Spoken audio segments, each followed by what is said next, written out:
1886.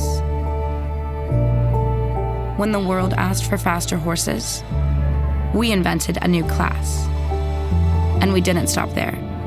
From 3 wheels to the 3-pointed star, we've reinvented it again and again. We've created class in every segment, from the icons of the past to the generations to come.